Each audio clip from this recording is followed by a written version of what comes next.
Good morning. শুরু করছি অনুষ্ঠান এডুকেশন অনলাইন। এডুকেশন অনলাইনে আজকে আমরা ক্লাস 9-এর ইংরেজি একটি কবিতা কিন্তু পড়ব। আমাদের সঙ্গে রয়েছেন স্যার মিলন জানা। স্যার, আপনাকে স্বাগত জানাই আমাদের অনুষ্ঠানে। নমস্কার। আমরা যথারীতি নর্মাল আবার ক্লাসে ফিরছি, কারণ বোর্ড এক্সাম যেগুলো রয়েছে সেগুলো কিন্তু শেষ হতে চলেছে। উচ্চ মাধ্যমিক চলছে, মাধ্যমিক অলরেডি শেষ হয়ে গেছে। তো সেক্ষেত্রে আমরা কিন্তু ক্লাস 9-এর ইংরেজি নিয়ে পড়াশুনো করব। আজকে আমরা ক্লাস 9-এর যে কবিতাটি পড়ব সেটা হচ্ছে অটম। স্যার পড়াবেন, তোমরা নিশ্চয়ই তৈরি আছো। তোমরা আমাদের সঙ্গে থাকো, খাতা পেন নিয়ে তোমরা রেডি থেকো। স্যার পুরো কবিতাটি পড়াবেন, কবির সম্পর্কে বলবেন এবং তারপর সেখান থেকে কী কোয়েশ্চেন আসতে পারে সেটাও কিন্তু তিনি বলে দেবেন। তাহলে তোমরা আমাদের সঙ্গে থাকো। স্যার চলুন শুরু করা যাক। আজকে আমরা ক্লাস 9-এর ওয়েস্ট বেঙ্গল বোর্ড ক্লাস 9-এর আমরা একটা কবিতা পড়ব। তার আগেই সিটিভিএনকে আমার অসংখ্য ধন্যবাদ, কারণ প্রায় 2 বছরের বেশি অতিক্রান্ত হতে চললো, তাই তো? এরকম যে স্টুডেন্টদের জন্য ভাবনা চিন্তা করছে এবং অনলাইনের ক্লাস প্রোভাইড করে যাচ্ছেন, তাদের জন্য অসংখ্য ধন্যবাদ। আমরা আজকে যে বিষয়টা ক্লাস 9, অর্থাৎ ক্লাস 9-এর যারা স্টুডেন্ট, তোমরা প্রায় 2 বছর স্কুল যাওনি, মানে 7, 8 তোমাদের পড়াটা খুব একটা নেই, মানে ফিজিক্যাল ক্লাস হয়নি, ফলে অনেকটাই পড়াশুনো থেকে তোমরা ডিটাচ হয়েছিলে। তো আবার আমরা ছন্দে ফিরছি ধীরে ধীরে।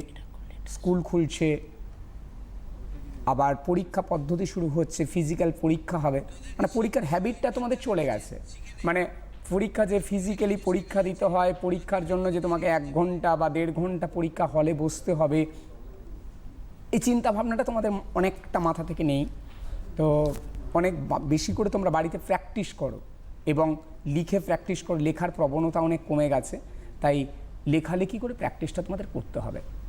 তো ক্লাস 9-এর যে ফার্স্ট টার্ম পরীক্ষা হয়, অর্থাৎ 40 মার্কসের যে পরীক্ষাটা হবে তোমাদের, এবং 10 মার্কস প্রজেক্ট আছে, তার মধ্যে অবশ্যই ওয়েস্ট বেঙ্গল গভর্নমেন্ট যে সিলেবাসটা নির্ধারণ করে দিয়েছেন, তাতে এই কবিতাটা আছে অটম, জন ক্লেয়ারের। এই কবিতা থেকে মাল্টিপল চয়েস আছে, শর্ট টাইপ অ্যান্সার আছে, এবং কবি সম্পর্কে জানতে হবে তোমাদের, কবিতাটার সম্পর্কে জানতে হবে, না হলে কিন্তু আমরা কবিতার কোশ্চেন অ্যান্সারগুলো দিতে পারবো না। একটা টোটাল থিঙ্কিং বা আইডিয়াটা থাকতে হবে এই কবিতা থেকে, তা না হলে কিন্তু কবিতা পড়া যায় না, বা কবিতার কোশ্চেন অ্যান্সার দেওয়ার ক্ষেত্রে অনেক ডিফিকাল্টিস তোমরা ফিল করবে। তো তোমরা যেহেতু ফিজিক্যাল পরীক্ষা দেবে এবারে, তো কবিতাটা একদম আসবেই, কারণ যেহেতু একটা কবিতাই আছে ফার্স্ট টার্মের জন্য। গল্প আছে 2 কিংবা 3টে গল্প আছে, কিন্তু কবিতা একটাই আছে। কিন্তু কবিতা তোমাকে এই কবিতাটা আসবেই, সেই চিন্তা ভাবনা থেকে তোমরা সেইভাবেই রেডি হও। পরীক্ষা এই মাসের এন্ডের বেশিরভাগ স্কুলই শুরু হবে। তো আগে পড়ায় ফিরে আসছি আমি। সেটা হচ্ছে অটম কবিতাটা জন ক্লেয়ারের। John Clare actually English poet, nature poet. তার জন্মটা ছিল হচ্ছে হ্যাম্পশায়ার, এবং যার ফলে তিনি এই ইংলিশ যে লিটারেচারে আমরা যা চিন্তা ভাবনা করি, তিনি একজন স্ট্রং পোয়েট। তিনি ছিলেন ন্যাচারালিস্টিক পোয়েট, অর্থাৎ নেচার পোয়েট হিসেবে তিনি আইডেন্টিফাইড হন।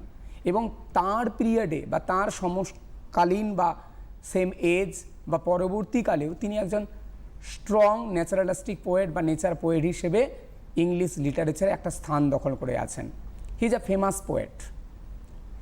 হি কাম আউট আর born in a peasant family, অর্থাৎ কৃষক পরিবারে জন্মেছিলেন। And his family was totally involved in cultivation. Poet himself directly involved in the cultivation, like threshing, flying, sowing, এইসব কাজে তিনি একদম ডিরেক্টলি ইনভলভ ছিলেন। এবং পুয়ার ফ্যামিলি হওয়ার ফলে তার আর্থিক অনট বা ইকোনমিক্যালি যে স্ট্রাকচার পরিবারে একদম পুয়ার কন্ডিশান। কবি স্প্যান অফ লাইফ জন্মেছিলেন 1793 এবং মারা গেছেন তিনি 1864, অর্থাৎ স্প্যান অফ লাইফটা 71 ইয়ার্স। কিন্তু একটা দুর্ভাগ্যের বিষয় যে last 20 years he was not mentally fit, অর্থাৎ লাস্ট 20 ইয়ার্স তিনি ছিলেন মানসিক অসুস্থ, ফলে তাকে লাস্ট 20 ইয়ার্স কাটাতে হয়েছিল একটা হোমে, অর্থাৎ হ্যাম্পাশায়ারের একটা হোমে তাকে কাটাতে হয়েছে। কিন্তু সেখানেও তার লিটারালি কেরিয়ার যে শেষ হয়ে গেছে, বা তিনি সেখানেও অসাধারণ সব লেখা লিখেছেন। ফার্স্ট লাভ, ভিলেজ, অনেক তার ফেমাস কবিতাগুলো আমরা পাই। এবং তিনি একজন রোমান্টিক পোয়েট, ন্যাচারালিস্টিক পোয়েট, প্রকৃতির যে একটা ছোঁয়া তার লেখার মধ্যে আমরা পেতাম, বিশেষত কান্ট্রি সাইড। আমরা যারা রুরাল এরিয়ায় থাকি ঠিক আছে, আমরা যারা আরবান এরিয়ায় বাস করি, আরবান শহর বা শহরতলিতে যারা বাস করি, তারা নেচার সম্পর্কে আমার উপলব্ধিটা খুব কম আমাদের। কারণ যে জিনিসগুলো আমরা মানে চোখের সামনে আমরা দেখতে পাই না, আমরা কৃষিক্ষেত্র দেখতে পাই না, অর্থাৎ কর্নফিল্ড আমাদের চোখে পড়ে না, বিরাট প্রকৃতির সান্নিধ্যে আমরা আসতে পারি না। আমাদের সামনেই শুধু দেখি গগনচুম্বী অট্টালিকার আপার স্টোরের বিল্ডিংগুলো দাঁড়িয়ে আছে শুধু। তাই এই কবিতার মাধ্যমে আমরা কি করব, একটা কান্ট্রি সাইড অর্থাৎ গ্রাম্য যে একটা পিকচারাইজেশন আমাদের কাছে ফুটে উঠবে এই কবিতায়। কবি চেষ্টা করেছেন এবং কবি খুব হতাশ হয়েছেন, যে কি হতাশ হচ্ছেন একটা জায়গা থেকে তিনি, যে একটা নেচার কিভাবে ডিস্ট্রয় হয়ে যায়, সেই নেচারটা ডিস্ট্রয় হওয়াটা তাকে কি করে, ল্যামেন্টেশন, ফিল ল্যামেন্টেশন, অর্থাৎ তিনি খুব কষ্ট পান। আমরা কবিতা লাইন বাই লাইন কবিতাটায় আমি আসি। কবিতাটায় প্রথম দেখব আমরা যে কবি বলছেন a faithful gust. Faithful gust মানে একটা দমকা হাওয়া, that shake the casement all day. অর্থাৎ দমকা হাওয়াটা কী করছে, ঝড়ো হাওয়া, প্রতিদিন দমদাম করে একটা ন্যাচারাল ফ্লোতে যদি হাওয়া হয়, সেগুলো কিন্তু মৃদুমন্দ বাতাসের ছোঁয়া, যেটা ন্যাচারাল উইন্ড ব্লো, তাতে কিন্তু আমরা প্রকৃতির একদম কোনো বিরুদ্ধাচরণ বা অপোনেন্টে যাই না। কিন্তু যখন দমকা হাওয়া যখন আসে, কি করে টাচ করে, ধাক্কা দেয়, কি করে, এবং শব্দ হয়, দুমদাম শব্দ হচ্ছে জানলা দরজাগুলো, অল ডে, বাট সারাটা দিন, মানে কন্টিনিউয়াস ফ্লো দমকা হাওয়া। ফলে কি হচ্ছে, যে আমাদের যে বয়স্ক গাছ, ওল্ড ট্রিজ যেগুলো আছে, এখানে আমরা দেখব অ্যান্ড ফ্রম দ্য মসি এলেম ট্রি, অর্থাৎ এলেম গাছের যেটা মসি মানে শ্যাওলা ধরে গেছে গাছটায়, অর্থাৎ এটা ইন্ডিকেট করছে একটা যে গাছটার অনেকটা বয়স হয়েছে, অর্থাৎ অনেক প্রাচীন গাছ।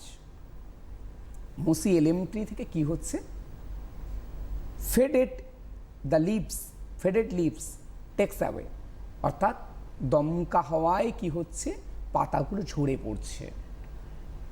এবং টুয়ারলিং, অর্থাৎ পাতাটা যখন গাছের উপর থেকে ঝরে পড়ে স্ট্রেট আসতে পারে না, কারণ মৃদুমন্দ বাতাসে বা এই দমকা হাওয়ায় পাতাগুলো কি হচ্ছে, বাই দ্য উইন্ডো ফেন, অর্থাৎ জানলার ভেতরে ঢুকছে, অথবা ন্যারো লেন যেগুলো আছে, সে ন্যারো লেন দিয়ে কি হচ্ছে, সেটা উড়ে উড়ে যাচ্ছে বাতাস হে পাতাগুলো। তাহলে কি দেখলাম, একটা দমকা হাওয়া। এই দমকা হাওয়ায় দেখছি আমরা প্রচণ্ড দমকা হাওয়া, যে দমকা হাওয়াটা কি করছে, আমাদের প্রচণ্ড দমকা হাওয়ায় বাতাসগুলো থেকে, গাছ থেকে কি হচ্ছে, পাতাগুলো ঝরে ঝরে পড়ছে।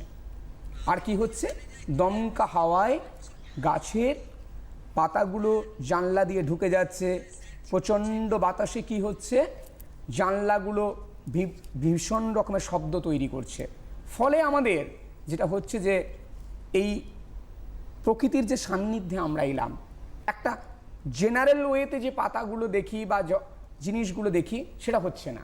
কি হচ্ছে তাহলে, একটা অবস্ট্রাকল, অর্থাৎ প্রতিদিনের জীবনযাপনে আমরা দেখি একটা সুন্দর বাতাস বইছে, সেটা নয়, মৃদুমন্দ বাতাস নয়, উইন্ড ব্লো নয়, হচ্ছে এই বাতাসটাকে ঘাসটা উইন্ড, দমকা হাওয়া, যেটা কি করছে, প্রকৃতির বিভিন্ন জায়গায় ধাক্কা দিচ্ছে।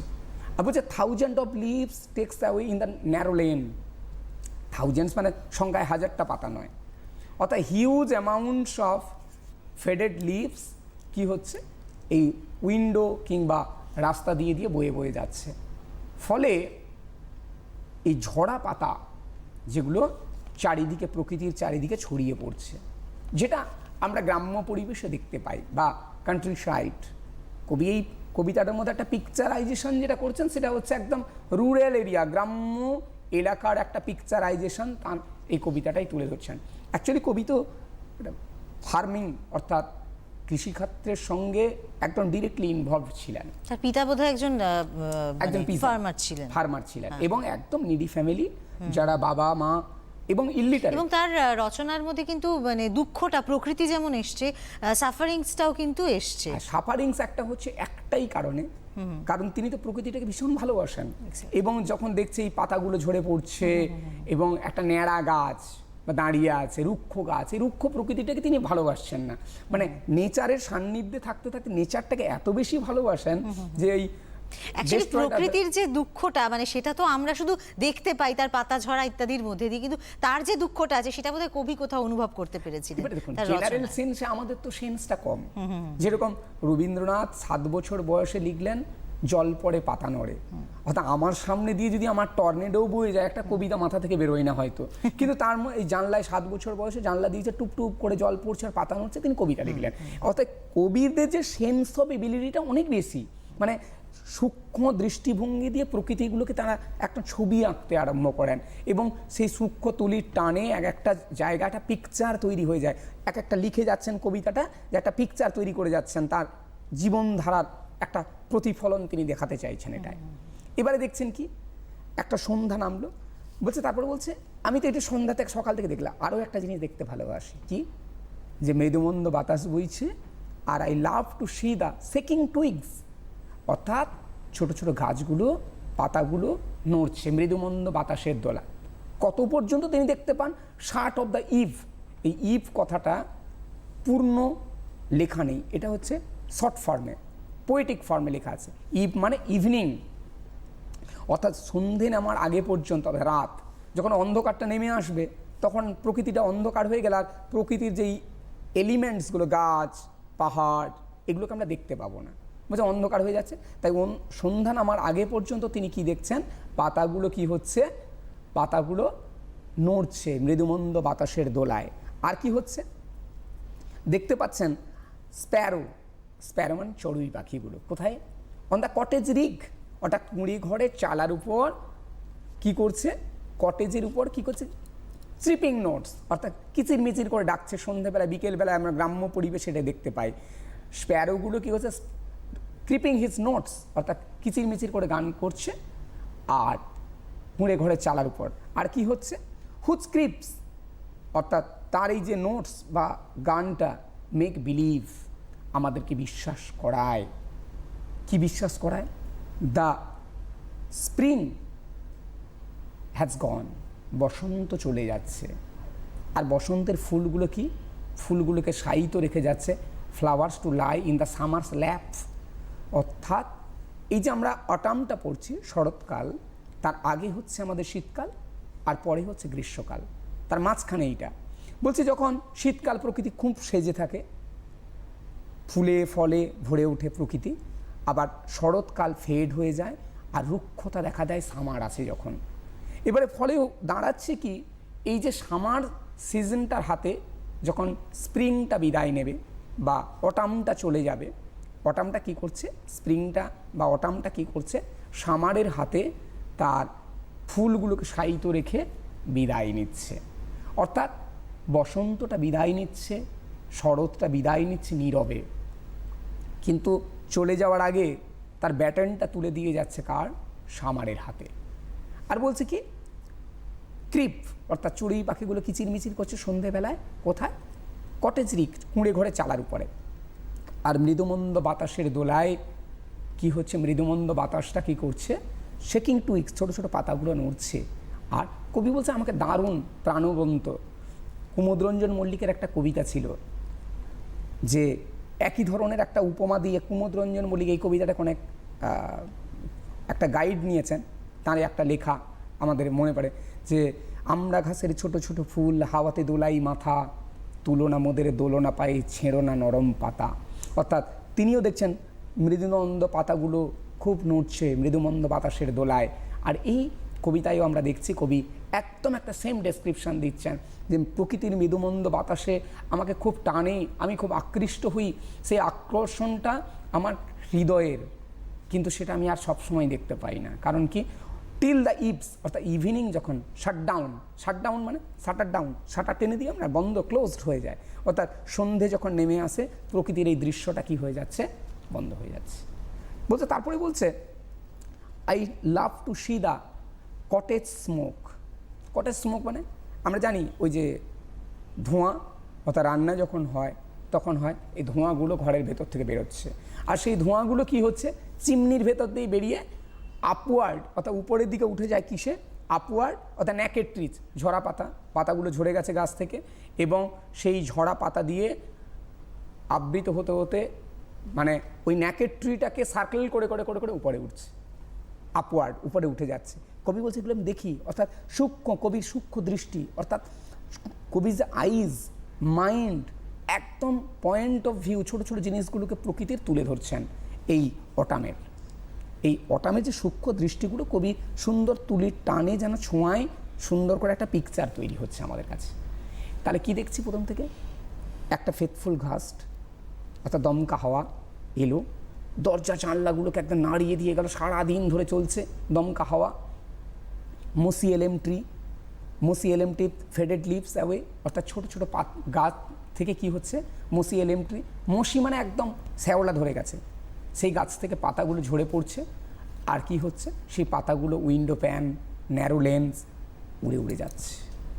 আবার আমরা একটা জায়গায় দেখছি যে কবি বলছেন I love to see the shaking twigs, মৃদুমন্দ বাতাসের দোলায় পাতাগুলো নড়ছে, আর till the shut of the eve, কতক্ষণ নড়ছে দেখতে পাই, অর্থাৎ সন্ধে নামার আগে পর্যন্ত, সন্ধে রাত হয়ে এলো তার আগে পর্যন্ত দেখতে পাচ্ছি।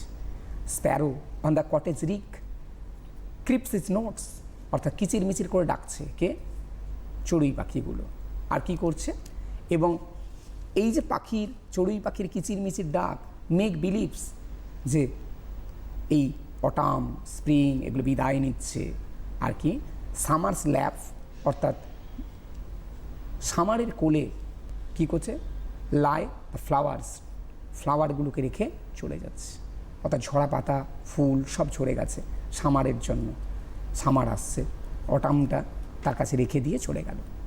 তারপর বলছেন আমি কটেজ স্মোকটাকে দেখতে ভালোবাসি, যে কটেজ স্মোকটা কি হয়, যে কটেজ স্মোকটায় আমরা দেখতে পাচ্ছি যে কি, কটেজ স্মোকে আপওয়ার্ড উপরের দিকে উঠে যাচ্ছে, কোথায় উঠছে, নেকেড ট্রি, নেকেড মানে হলো কেন, ঝরা পাতাগুলো ঝরে গেছে, অর্থাৎ অটামে গাছের পাতাগুলো ন্যাড়া হয়ে গেছে, আর পাতা নেই, একটা জরাজীর্ণের মতো গাছ, রুক্ষ একটা ন্যাড়া ট্রি, সে দাঁড়িয়ে আছে, একটা গাছ, ন্যাড়া গাছ, বাট গাছে পাতা নেই।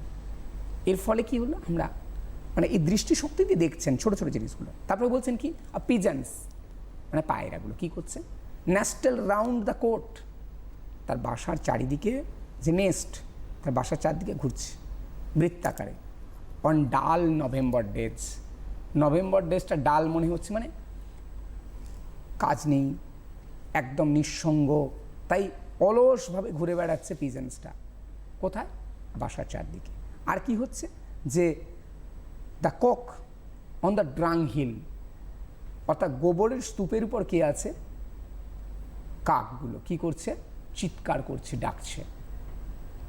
আর দ্য উইন্ড মিল অর্থাৎ বায়ুকলটা বাতাসে ঘুরছে, অর্থাৎ বায়ুকলগুলো আমরা যখন এই যে সেঞ্চুরিরই কবিতাটা লেখা, যে সেঞ্চুরি লেখা মানে তিনি তো লিখছেন তার স্প্যান অফ লাইফটা আগে বলেছি যে 1793 থেকে 1864, এই স্প্যানের মধ্যে তখন টেকনোলজিক্যালি আমাদের এত তো উন্নতি হয়নি, আমাদের টেকনোলজিক্যালি আমরা এখন যে টেকনোলজিগুলো ব্যবহার করি, তখন মানে বায়ুকল বা উইন্ড মিলটা খুব প্রচলন ছিল, অর্থাৎ আমাদের বাতাসের যে শক্তিটা সেটাকে কাজে লাগে যে এনার্জিটা তৈরি করি, বায়ুকল, সে বায়ুকলগুলো ঘুরছে। বায়ুকল একটা সিগনিফিক্যান্ট আছে এখানে, বায়ুকলটার বা উইন্ড মিলটার একটা সিগনিফিক্যান্ট আছে, সেটা হচ্ছে যে সার্কেলটা দেখাচ্ছি না, একটা জীবনচক্র, অর্থাৎ এই লাইফটা সার্কেল, অর্থাৎ প্রকৃতিও যেরকম সার্কেলে যাচ্ছে, অর্থাৎ একটা সিজনের পর আর একটা সিজন, একটা চাষাবাদের পরে আর একটা চাষাবাদ সার্কেল হয়, আমাদের জীবন যেরকম একটা সাইক্লিক ওয়েতে চলে, এই সাইক্লিকটাকে একটা সিগনিফাই করে দ্য উইন্ড মিলটা। এবং এই উইন্ড মিলটা কিন্তু কন্টিনিউ চলছে, উইন্ড মিলটা। ফলে আমরা দেখতে পাচ্ছি যেটা, যে প্রকৃতির যে সূক্ষ্ম দৃষ্টি দিয়ে প্রকৃতির এই যে জিনিসগুলোকে কবির নিজস্ব চোখে ধরা পড়া, এটা একটা বিরাট একটা তাৎপর্যপূর্ণ জায়গা। যে সূক্ষ্ম সূক্ষ্ম দৃষ্টি বিরাট জিনিস নয় যে বাইকলটা চলছে বাসার চারদিকে, পায়রাগুলো pigeon national round on the court, বাসার চারদিকে ঘুরে বেড়াচ্ছে অলসভাবে ইন দ্য ডাল নভেম্বর ডেজ। আর ইয়েগুলো কাকগুলো কী করছে, ড্রাং হিল বা গোবরের স্তূপের উপরে উঠে কি করছে, চিৎকার করছে। এই যে দৃষ্টিশক্তিগুলো কবির, মানে সূক্ষ্ম দৃষ্টিটা হয়তো আমরা জেনারেল যারা মানে রিডার্স বা যারা আমরা জেনারেলি যারা কমন পিপল, আমাদের হয়তো সূক্ষ্ম দৃষ্টিটা এটাকে চোখে পড়ে না আমাদের, বা এই দৃষ্টিশক্তিটা আমাদের এতটা নেই, ইমাজিনেশন পাওয়ার নেই আমাদের, যেগুলো আমরা যতটা ট্রুথফুলি থিঙ্কিং করবো আর কি। এবং এই কারণেই বোধহয় জন ক্লিয়ারের যে বিখ্যাত যে সমস্ত কবিতাগুলো তার মধ্যে অন্যতম একটি কবিতা অটাম। একদম, মানে এই প্রকৃতির যে ছোঁয়াগুলো না, মানে যে ছোঁয়াগুলো আমাদেরকে একটা মানে সূক্ষ্ম তুলির টানে আমাদের যেগুলো দেখিয়ে দেয় আর কি। এবং কবির তো সিজন, মানে এই যে সিজন চেঞ্জের যে সিজনগুলো, সেটা তো অত্যন্ত প্রিয় বিষয়বস্তু ছিল তার। তো একদম মানে প্রকৃতি আর সিজন এবং রুরাল লাইফ, মানে প্রকৃতিটাকে শুনুন, আমরা যেখানে বিলং করি ধরুন শহর বা মফস্বল রুরাল এরিয়ায়, আমরা তো প্রকৃতির সান্নিধ্যটা খুব একটা পাই না। আমরাও দেখেছি যে কোন স্টুডেন্টের কাছে যখন যাই আমরা, তাকে একটা যদি বলি একটা কর্নফিল্ড, বুঝি সে আবার কীরকম হয়, মানে ধান চাষ কিংবা যে ভুট্টা ক্ষেত্র এগুলো যা আছে তারা তো চোখে রাখেনি, হয়তো টিভির স্ক্রিনে দেখছে, কিংবা কোনো বাস্তবতার ছোঁয়া নেই এদের মধ্যে। ফলে কী হয়, একটা উইন্ড ব্লো হলে, একটা যদি আমি ধান ক্ষেত্রে বা একটা ভুট্টা চাষ হয়েছে দেখি, সেই মাঠটায় গেলে আমরা কি দেখব, যখন বাতাসটা বয়ে যাচ্ছে সেগুলো নুইয়ে পড়ছে এবং মৃদুমন্দের বাতাসের দোলায় এগুলো দোল খাচ্ছে। এই যে সূক্ষ্ম দৃষ্টিগুলো, এগুলো তো ফিলিংস আসবে না, প্রকৃতির সান্নিধ্যে আসতে হবে। কবিতা বলছে নিজের directly involve in the cultivation, তিনি একদম ডিরেক্টলি নিজে চাষাবাদ করতেন, একদম belong to A peasant family, এবং বাবা নিজে কৃষক ছিলেন, একদম ইলিটারেট, পড়াশুনো করেননি, তাও সেই রকম একটা পরিবার থেকে দারিদ্রতার সঙ্গে চরম একটা স্ট্রাগল, তারপর থেকে তার এই কবির যে প্রতিভাগুলো তাও বিকশিত হতে আরম্ভ করেছে। মানে একটা জায়গায় ট্যালেন্টটাকে ইকোনমিক্যালি বিচার করা যায় না বা আটকানো যায় না আর কি। ট্যালেন্টটাকে মানে রুখতে চাইলেও পারবো না আর কি। যেরকম সে বলছে যে লাস্ট 20 ইয়ার্স, একটা জায়গায় বললেন লাস্ট 20 ইয়ার্স, মানে তার পরিবার বা অন্যান্য মানুষরা মনে করেছেন যে তিনি মেন্টালি ফিট নন, তাকে একটা জায়গায় মেন্টাল ট্রিটমেন্টে রেখেছে, কিন্তু সেখানে তার লিটারালি কেরিয়ারকে শেষ করা যায়নি। সেখানে বসে বসে কবিতা লিখেছেন, বিখ্যাত কবিতাগুলো সেখান থেকেই পাবলিশ হচ্ছে। এবং সেখানে শিক্ষাগত যোগ্যতা খুব বেশি না থাকলেও কিন্তু এই যে প্রকৃতির সঙ্গে এই যে ডিরেক্ট থাকা, তো সেইটা কিন্তু অনেকটাই তাকে এগিয়ে নিতে সাহায্য করেছে। আমরা বড় বড় কবি সাহিত্যিকদের ক্ষেত্রে তো দেখেছি যে প্রকৃতি কিভাবে তাদের সঙ্গে জড়িয়ে রয়েছে। আমরা যদি আমাদের মানে ভারতবর্ষের অন্যতম কবি আমরা যদি রবীন্দ্রনাথ ঠাকুরকেই দেখি, প্রকৃতি তার কিন্তু প্রকৃতি তারকে ইন্সপিরেশন জুগেছে এবং তিনি প্রকৃতির কোলে বারে বারে ফিরে গেছেন। তো সেরকম ভাবে এই জন ক্লিয়ারের ক্ষেত্রেও তাই। মানে এই যে কবি যারা হন, আপনাকে এই যে পয়েন্টটা ধরালেন, আমি বলি যে এই কবি যিনি, বুঝতে পারছেন তো, কবি জন্মেছিলেন জোড়াসাঁকো ঠাকুর বাড়ি, তিনি কিন্তু প্রকৃতির টাকে বীরভূম চলে গেছেন, মানে শান্তিনিকেতনে ইউনিভার্সিটি তৈরি করে ফেললেন, সেখানে প্রকৃতির সান্নিধ্যে পড়া হবে, মানে নেচার আর এডুকেশন দুটোকে একটা কোলাবোরেশনে চলবো। হ্যাঁ, এইরকম একটা প্রকৃতি যাকে টানে না, মানে রুখা যায় না আর কি। প্রকৃতির কোণে কোণে এমন সম্পদ লুকিয়ে রয়েছে যেটা কিন্তু যার মনের মধ্যে সেটা প্রবেশ করতে পারে, সেখান থেকে অটোমেটিক্যালি সৃষ্টি কিন্তু হয়, সবার দ্বারা সেটা সম্ভবপর হয় না, এবং যাদের দ্বারা সৃষ্টি হয় তারা কিন্তু বিশ্ববিখ্যাত, বিশ্ব বরেণ্য হয়ে ওঠেন। আমরা পড়ছি জন ক্লেয়ারের কবিতা অটম। জন ক্লেয়ারের অন্য যে সমস্ত বিখ্যাত কবিতাগুলো রয়েছে, সেই কবিতাগুলোর মধ্যে অন্যতম অটম ক্লাস 9-এর পাঠ্য। তোমরা কিন্তু এই কবিতাটা নিয়ে স্যার অত্যন্ত সুন্দরভাবে বুঝিয়ে দিচ্ছেন এবং কবির সম্পর্কেও আলোচনা হচ্ছে। তো তোমরা প্রয়োজনীয় ইনফরমেশন এখান থেকে ডেফিনেটলি পেতে পারো, এবং তাছাড়াও যদি তোমাদের কিছু মনে হয় যে এই বিষয়টা তোমরা একটু জানতে চাইছো, সেক্ষেত্রে তোমরা কিন্তু আমাদের টেলিফোন করতে পারো। এবং এখন যদি এই আলোচনা তোমরা কোনো কারণে মিস করে থাকো, তাহলে আমাদের ফেসবুক এবং ইউটিউবেও এই অনুষ্ঠানটি থেকে যায়, তাই তোমরা তোমাদের সময় সুবিধের মতো কিন্তু এই অনুষ্ঠানটি দেখে নিও, কারণ স্যার এত সুন্দরভাবে বোঝাচ্ছেন যে সেটা কিন্তু তোমাদের খুব উপকারে লাগবে। হ্যাঁ, এরপরে আমরা আসছি, ধরুন একটা জায়গায় বলছেন যে কি, the feathers from the raven's breast, অর্থাৎ দাঁড় কাক, তার পালকগুলো পড়ে গেছে। কোথায় পড়েছে? অন দ্য স্টাবেললি, অর্থাৎ ফসল কাটার ফলে, আমি ধান চাষ, ভুট্টা চাষ বা যে কোনো চাষই হোক না কেন, যে ফিল্ডটার শস্যটাকে যখন হারভেস্টিং হয়ে যায় বা ফসল কেটে নিই আমরা, ফলে তার যে এন্ড পার্টটা পড়ে থাকে, অর্থাৎ ফসল গোটা মাঠ জুড়ে আছে তার পার্ট, এবং পরিত্যক্ত ফাঁকা মাঠ, তার উপরে কি ঝরে পড়েছে, দাঁড় কাকের পালকগুলো, রেভেন ব্রিস্ট ঝরে পড়েছে। আর কি হচ্ছে না, অ্যাক্রনস একটা বীজ বা ফল, সেটা কি হচ্ছে, নিয়ার দ্য ওল্ড ক্রাউজ নেস্ট, কাকের বাসার কাছে থেকে গাছ থেকে কি হচ্ছে, অ্যাক্রনস গাছ থেকে তার বীজগুলো টুপটুপ টুপটুপ করে পড়ছে নিচে। আর সেইগুলোকে ধরার জন্য দ্য পিগস অর্থাৎ শূকরের ছানাগুলো উইথ সাউন্ড অর্থাৎ ঘোঁত শব্দ করে সেগুলোকে গাছ থেকে পড়ছে টুপ করে ধরবো, একটা চেষ্টা চালাচ্ছে যে কখন গাছ থেকে ফলটা পড়বে আমি সেটাকে ধরতে যাব। এই যে সূক্ষ্ম দৃষ্টি দিয়ে দেখছেন, কবি দেখছেন, অবজার্ভ করছেন যে কি করে এই শূকরের ছানাগুলো ঘোত শব্দ করতে গিয়ে এই ফলটাকে ধরার চেষ্টা করছে। অর্থাৎ রেভেন্সের বৃষ্ট অর্থাৎ দাঁড় কাকের পালকটা তার বুক থেকে ঝরে পড়লো, কোথায় কাকের বাসার কাছ থেকে পাশ থেকে যে অ্যাক্রনসের বীজটা পড়ছে, কোথায় পিগসগুলো বা শূকরের ছানাগুলো ঘোঁত শব্দ অর্থাৎ সাউন্ড করতে করতে কি করছে, গিয়ে হ্যারি মানে দ্রুততার সঙ্গে কে আগে, তাদের মধ্যে প্রতিযোগিতা হচ্ছে কে আগে গিয়ে সেটা ধরতে পারবে। অর্থাৎ কবির যে অবজারভেশন অফ নেচার, একদম সূক্ষ্ম দৃষ্টি দিয়ে একটা জিনিস, ছোটো ছোটো জিনিসগুলোকে অবজার্ভ করছেন, এইটাই আমাদের কাছে একটা তুলির টান দিয়ে দিচ্ছে। এবং প্রত্যেকটা জিনিস একটা যে স্ট্র্যাঞ্জাগুলো আছে, আচ্ছা, এই যে স্ট্যান্ডারে যে নানান শব্দগুলো রয়েছে, যেরকম রেভেন্সটা হতে পারে, স্টাবলটা হতে পারে, তো এইগুলো থেকেও কিন্তু কোয়েশ্চেন তুলে কি ধরনের কোয়েশ্চেন আসতে পারে, এখান থেকে এক্সপ্রেশন আসতে পারে, ছোট ছোট এক্সপ্রেশন আসতে পারে। যেরকম কি, আমি একটা ফেথফুল ঘাস্ট, প্রথম আছে দেখবেন কবিতা, ফেথফুল ঘাস্ট মানে দমকা হাওয়া। অর্থাৎ আমরা ন্যাচারালি যে উইন্ড ব্লোটা হয়, সে ন্যাচারাল ব্লো আর তো দমকা হাওয়া দুটো তো এক না। এটা কি করছে বলছে, এই যে দমকা হাওয়া, ফেথফুল গাছটা কি করছে, sack the windows or casement, সারাদিন অল ডে কারণ কন্টিনিউয়াসলি কি করছে, ধাক্কা দিচ্ছে। আর কি করছে, ফেডেড লিভস অ্যাওয়ে অর্থাৎ পাতাগুলোকে কি করছে, গাছ থেকে ঝরে পড়ছে পাতাগুলো।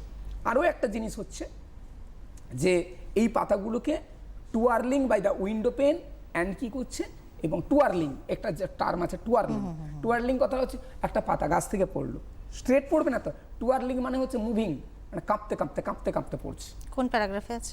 ফার্স্ট প্যারায় আছে, টুয়ার্লিং ফ্রম দ্য উইন্ডো ফেন। দেখবেন যে একদম কাঁপতে পাতাগুলো একদম নিচের দিকে নামছে।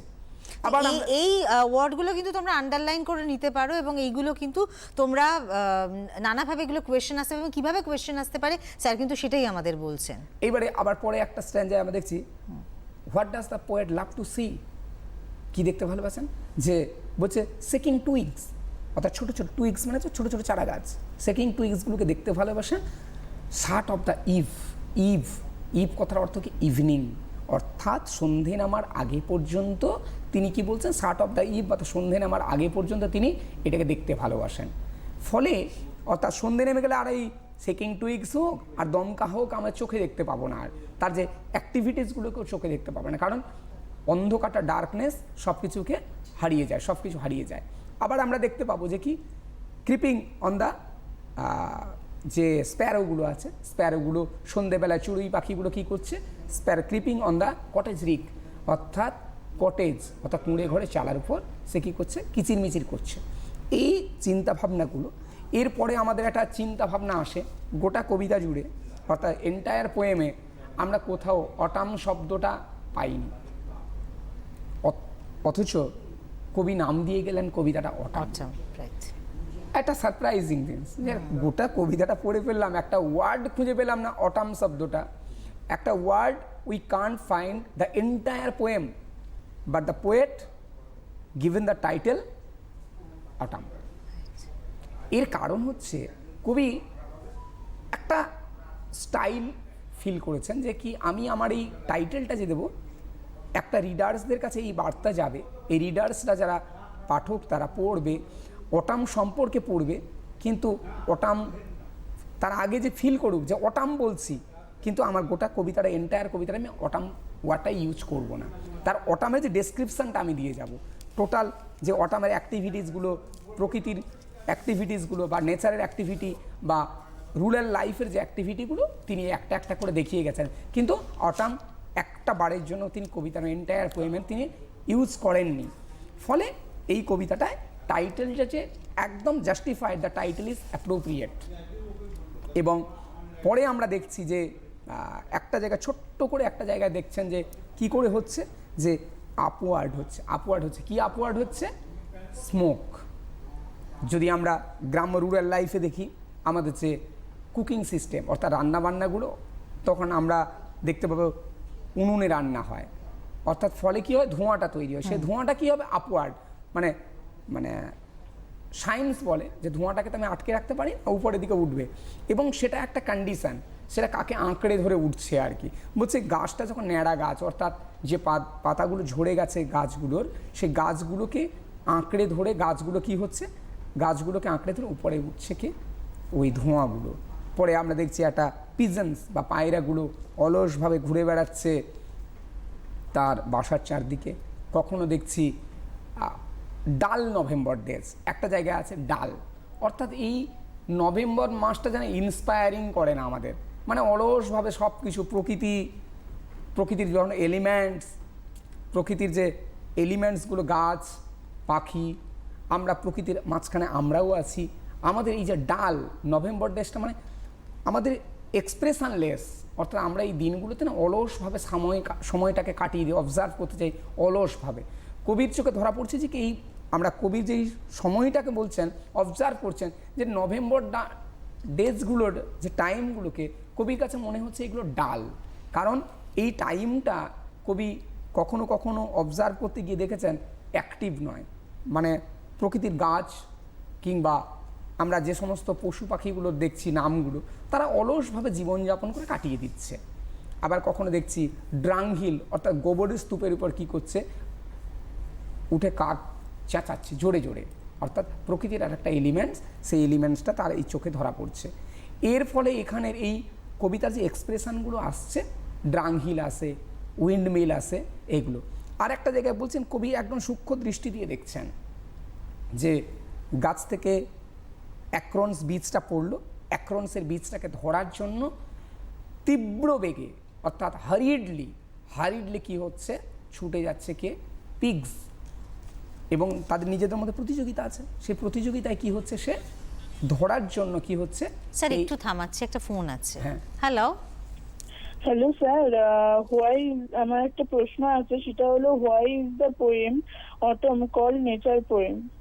একটু জোরে বলতে হবে, আমরা পরিষ্কারভাবে শুনতে পাচ্ছি না। হ্যাঁ, একটা কোশ্চেন, সেটা হচ্ছে why is the poem autumn call nature poem? হ্যাঁ, মানে নেচার পোয়েম কেন বলা হচ্ছে মনে হচ্ছে এটা জানতে চাইছে।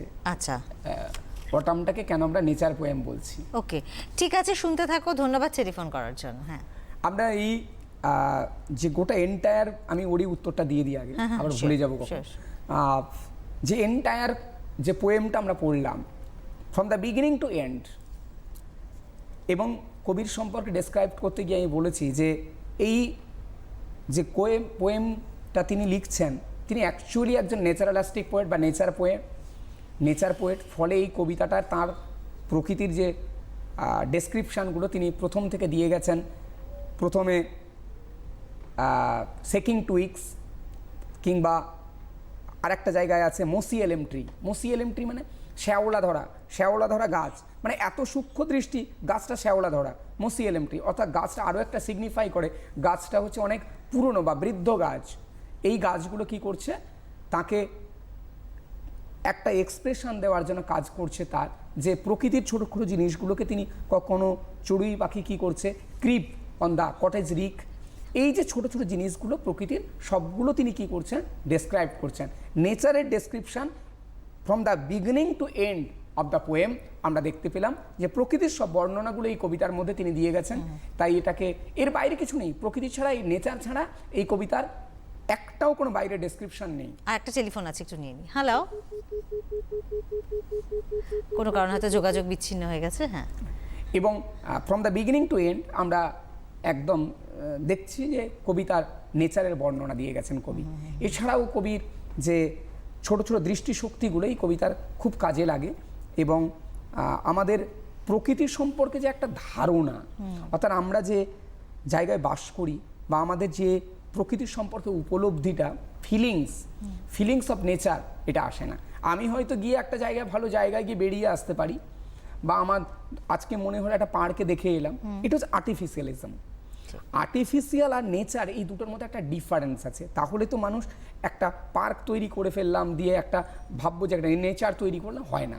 অর্থাৎ প্রকৃতির যে সান্নিধ্যে আসা, এবং কখনো কখনো জঙ্গল অর্থাৎ ফরেস্ট, আবার কখনো কখনো মাউন্টেন, কখনো কখনো আমরা এগ্রিকালচার ফিল্ড, এইগুলো যে প্রকৃতির বিভিন্ন পার্টগুলো, সেই পার্টগুলো কি হচ্ছে একটা হৃদয়গ্রাহী, অর্থাৎ ফিলিংস, হার্টিলি ফিলিংস আছে। এই ফিলিংসগুলো থেকে কবিতাটা বেরিয়েছেন কবির, যে কবিতা come out from his heart and mind, from the poets, and he hopes the readers a broad idea about the nature and the feelings। অর্থাৎ কবিতা থেকে কবির একদম বদ্ধমূল ধারণা, যে একটা নেচার সম্পর্কে পাঠকদের একটা ভালো ধারণা তৈরি হবে, এবং ছোট ছোট জিনিসগুলো তৈরি হয়ে যাবে, যেগুলো কি হবে একটা আলাদা পরিবেশ তৈরি করে দেবে একটা যে রিডার্সের মনে।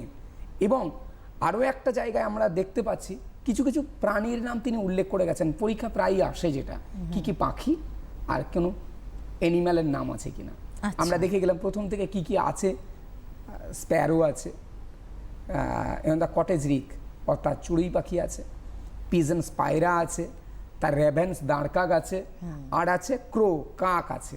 তাই এতগুলো পাখির নাম আছে, এইগুলো মানে প্রকৃতির একদম মানে কমন এলিমেন্টস এরা, মানে এই নামগুলো কবি দিয়েছেন। তোমাদের পরীক্ষা প্রায়ই আসে কি কি পাখির নাম দেওয়া আছে, অর্থাৎ তোমাকে লিখতে হবে স্প্যারো, পিজন্স, তারপরে আছে আর একটা জায়গা আছে ক্রো, আর একটা জায়গা আছে রেভেন্স অর্থাৎ দাঁড়কাক। এই চারটে নাম দেওয়া আছে। আর একটা প্রাণীর নাম দেওয়া আছে, সেটা কি পিগস, আচ্ছা শূকর, যার তারা করছে হারি মানে দ্রুততার সঙ্গে কি করছে, চেষ্টা করছে যে একটা অ্যাক্রন্সের বীজগুলোকে ইয়ে করার জন্য, ক্যাপচার করার জন্য। কি কি গাছের নাম দেওয়া আছে সেটা দেখতে হবে। এলেম গাছ, এলেম ট্রি। আর একটা নাম দেওয়া আছে একদম শেষ দিকে, আমরা অ্যাক্রন্সের বীজ মানে অ্যাক্রন্স গাছটা পাবো, তাহলে দুটো দেওয়া আছে। এই দুটো গাছের নাম দেওয়া আছে trees, name of the trees. একটা নাম দেওয়া আছে অ্যানিম্যাল, এবং চারটে নাম দেওয়া আছে তোমার দুটো পাখির নাম দেওয়া আছে বার্ডস। এইগুলোকে তোমাদের মাথায় রাখতে হবে। এরপরে হচ্ছে তোমাদের এক্সপ্রেশন আছে যে উইন্ড মিলটা কী সিগনিফাই করছে। উইন্ড মিলটা কী সিগনিফাই করছে? উইন্ড মিলটা হচ্ছে মুভ, হচ্ছে একটা সোর্স অফ এনার্জি। কিসের? মানে প্রকৃতির যে এনার্জিটাকে কাজে লাগিয়ে একটা উইন্ড মিল বা বায়ুকলগুলো অতীতে আমরা চালাতাম, এখনও আছে কিছু এক্সাম্পল, হয়তো ততটা নেই টেকনোলজির আপডেট হওয়ার ফলে। কারণ এই কবিতাটা তৈরি হচ্ছে 18th century, beginning of the 18th century. ফলে কি হচ্ছে আমাদের এইটা তখনকার যে রেসপেক্টে কবির লেখা উইন্ড মিলটা এবং মুভ বা একটা সার্কেল। ফোন আছে স্যার, একটু নিয়ে নি। হ্যালো হ্যালো, হ্যাঁ হ্যাঁ, বলুন, বলো বলো, কে বলছো? আমি আরিয়ান বলছি। হ্যাঁ, কি জানতে চাইছো বলো? The windmill explain in the poem, এই প্রশ্নটার উত্তর। স্যার বুঝতে পেরেছেন আপনি? কি এক্সপ্লেন করতে বললো? আর একবার বলো তুমি। The windmill. Windmill, ওয়াইন্ড মিলটার এক্সপ্রেশন, তাই তো? হ্যাঁ, আচ্ছা, এইটাই করছিলাম, ওই ওয়াইন্ড মিলটারই এক্সপ্রেশনটা ও হয়তো Okay. শোনেনি। ঠিক আছে, তুমি শুনতে থাকো, তোমার প্রশ্নটা নিয়েই আলোচনা হচ্ছিল, তুমি একবার শুনে নাও। ওয়াইন্ড মিলটা কথার অর্থ হচ্ছে উইন্ড মিলটা একটা সিগনিফাই হতে বললাম না যে 18th সেঞ্চুরি। 18th সেঞ্চুরিতে তখন আমরা এই বায়ুকলটাকে কাজে লাগাতাম। উইন্ড ব্লো হচ্ছে যে সেটাকে বায়ু শক্তিটাকে কাজে লাগিয়ে আমরা কৃষিক্ষেত্রে কাজ করতাম।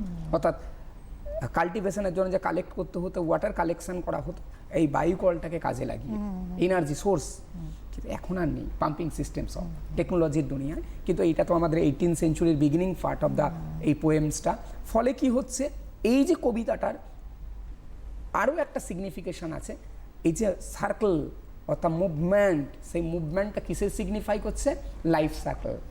লাইফ সার্কেল হচ্ছে অর্থাৎ আমাদের জীবনটা আটকে থাকার নয়, মুভ করবে। অর্থাৎ আমি যদি ভাবি আমাদের জীবনটা স্ট্যাগন্যান্ট ওয়াটার বা জমা জলের মতন নয়, আমাদের লাইফটা হচ্ছে ব্লো লাইক আ সার্কলিক, এই যে উইন্ডমিল অথবা একটা ফ্লোয়িং অফ রিভার, নদীর ধারার মতন একটা প্রবাহমান, অথবা বায়ুকলের মতন কি হচ্ছে, বায়ুকলের মতন আবর্তন গতিতে যেটা ঘোরে সেটাই, অর্থাৎ আটকে থাকার নয়। এবং আমাদের এই জীবনযাপনের ক্ষেত্রে এটা বলতে চাইছি যে সার্কেলটা আরও ঋতুচক্র, অর্থাৎ যে আমাদের সিজনগুলো আছে, কী কী সিজন আছে, যে আমরা এখানেও তো আমরা তিনটে সিজনটাকে পাচ্ছি, অটাম, স্প্রিং, আর একটা কি আছে, অটাম, স্প্রিং আর সামার। এই তিনটে যে সিগনিফাই কি হচ্ছে, তোমরা পরীক্ষায় প্রায়ই আসে তিনটে যে সিজন আছে, কি কি সিজন আছে, প্রথম হচ্ছে অটাম, তারপরে তোমরা দেখতে পাচ্ছ সেটা হচ্ছে অটাম সম্পর্কে বলা হচ্ছে কিন্তু কবিতা জুড়ে নেই, টাইটেলে অটামটা আছে। আর স্প্রিং বলছে সামার্স টু লাই, যখন স্প্রিংটা বিদায় নিচ্ছে সামারের কোলে ফুলটাকে সাইতো রেখে। এই তিনটে নাম তোমরা খুঁজে পাবে এন্টায়ার পোয়েমে। এছাড়াও আমাদের যে ফিলিংসগুলো আসে আমাদের সেই কবিতা থেকে, যে বাস্তব জীবনের সঙ্গে এই কবিতাটা একটা রিলেটেড কি, অর্থাৎ বাস্তব জীবন মানে আমরা গ্রাম্য জীবনে, অর্থাৎ গ্রাম্য জীবনটা আমাদের যে মানুষ, তো সেখানকার মানুষ বেসিক্যালি হচ্ছে ফার্মিং সেক্টরটা, সেখানকার মানুষ কর্মসংস্থান বলতে মানুষের কাল্টিভেশন, অর্থাৎ সেই কাল্টিভেশনের সঙ্গে তারা ডিরেক্টলি ইনভলভ, এবং ডিরেক্টলি ইনভলভ হওয়ার পরে তারা প্রকৃতিটাকে ভালো বোঝে। অর্থাৎ আমি একটা শহরের মানুষ, আমি হয়তো নিউজ চ্যানেল দেখে বুঝতে পারি যে আজকে আমার বৃষ্টি হওয়ার সম্ভাবনা আছে, আমার একটা এটা একটা বড় বাস্তব। স্যার একটা প্রশ্ন একটু করব, ফার্স্ট প্যারাগ্রাফে মোজি বলে একটা শব্দ আছে, মসি এলএমটি, হ্যাঁ মসি এলএমটি, অর্থাৎ এটা বলতে কি বোঝাতে চেয়েছেন? মসি এলএমটি মানে গাছটা অনেক জরাজীর্ণ গাছ, অর্থাৎ গাছটা মসি এলএমটি, এলএমটি হচ্ছে গাছ, একটা এলএম হচ্ছে গাছটার নাম, ট্রিটা হচ্ছে মসি এলএমটি, অর্থাৎ মোষ বা শ্যাওলা, অর্থাৎ প্রাচীন গাছ, সেই গাছটা থেকে পাতাগুলো ঝরে গেছে, পাতাগুলো ঝরে গেছে কারণ দমকা হওয়ায় বাতাস, শরৎকাল তো পাতা ঝরে যায়। প্রশ্ন আসলে কি উত্তর দেবে স্টুডেন্টরা? মসি এলএমটি identified as a old trees, এবং এটা কি, এই যে ফেডেড লিভস একটা ইন্ডিকেট করে it is the season of autumn, এবং অটাম সিজনে কি হয়, পাতাগুলো কি হয় আমাদের ঝরে যায়, ফলে এটা indicate the season of autumn. এবং দমকা হাওয়াটাকে একটা সিগনিফাই করে, এমনি হাওয়া বইলে হয়তো পাতা ঝরবে না, কারণ দমকা হাওয়া একদম ফার্স্ট লাইনে কি আছে, দেখবে যে দমকা হাওয়া, ফেথফুল গাস্ট, যেটা কি হচ্ছে, দমকা হাওয়াটা আমাদের কি করছে, এই ইয়েটাকে, উইন্ড ব্লোটা আমাদের কন্টিনিউ হচ্ছে অল ডে।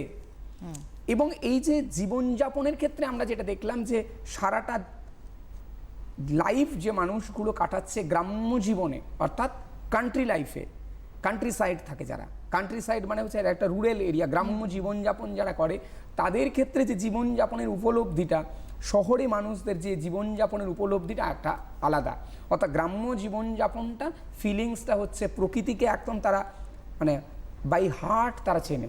অর্থাৎ আমি একটা মানুষ, আমি যদি শহরে জীবনযাপন করি, আমি এখন বুঝতে পারি না যে আজকে বৃষ্টি হবে আজকে, কিন্তু তাদের ফিলিংসটা আসে, তারা জানে যে এই আবহাওয়ার যা গতিবিধি দেখছে, তারা হয়তো 2-1 দিনের মধ্যে ঝড় বৃষ্টি আসবে, তাদের কাল্টিভেশনের কোন পথে তাদেরকে যেতে হবে, বা তারা অনেক পশু পাখি আছে, তাদের যে মুভমেন্ট, তাদের যে অ্যাক্টিভিটিস দেখে তারা বুঝতে পারে প্রকৃতি মানে এতটাই প্রকৃতির সঙ্গে গ্রাম্য মানুষের একটা মেলবন্ধন আছে।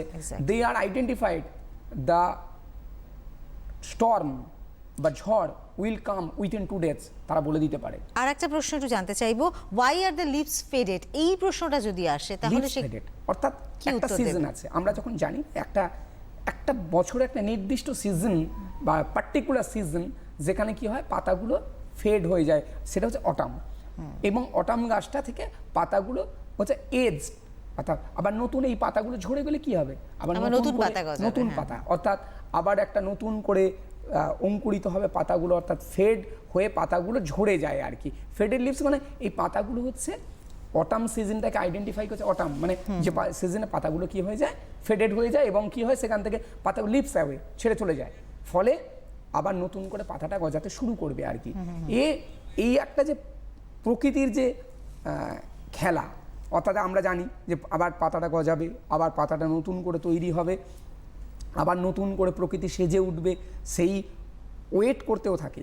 আবার গ্রাম্য জীবনযাপনে মানুষগুলো এই পাতাগুলোকে অনেকভাবে কাজে লাগাতে পারে, তারা প্রকৃতির যে তারা এতটাই কাছাকাছি আছে বলে তারা বুঝতে পারে যে পাতাগুলোকে তারা অনেকে আমরা দেখবো যে আমি বেসিক্যালি যখন পশ্চিম মেদিনীপুরের ইয়েটায় গেছি আমি দেখতে পেয়েছি যে মানুষ এই পাতাগুলোকে এই ফেডেড লিভসগুলোকে কাজে লাগিয়ে তারা কি করছে যে বিভিন্ন রকমের তাদের জীবন জীবিকা কাজে লাগাচ্ছে, তারা জীবিকা মানে অর্জন গাছ তো করছে। এমন একটা জিনিস যার কোনো অংশটাই বোধহয় ফেলনা যায় না না। না, পাতা এবং, থেকে আমরা তো দেখি পাতা থেকে বাটি বানিয়ে ফেলছে, ঠিক। থালা বানাচ্ছে, ফলে তারা এই ফেডেড লিভস গুলোকে দিয়েও কাজে লাগাচ্ছে। বেশ। আবার দেখি একটা স্যার গাছ, আমাদের আজকে সময় শেষ। আমরা অসংখ্য ধন্যবাদ জানাবো আপনাকে, কারণ আমরা এই জন ক্লেয়ারের কবিতা অটম আমরা পড়লাম আজকে, তোমরা পড়লে এবং কবিতাটা খুব সুন্দরভাবে কবির সম্পর্কেও তোমরা জানতে পারলে, অনেক অজানা তথ্য আমরা তোমাদের সঙ্গে শেয়ার করলাম। তার পাশাপাশি কবিতাটার সম্পর্কেও কী ধরনের কোয়েশ্চেন আসতে পারো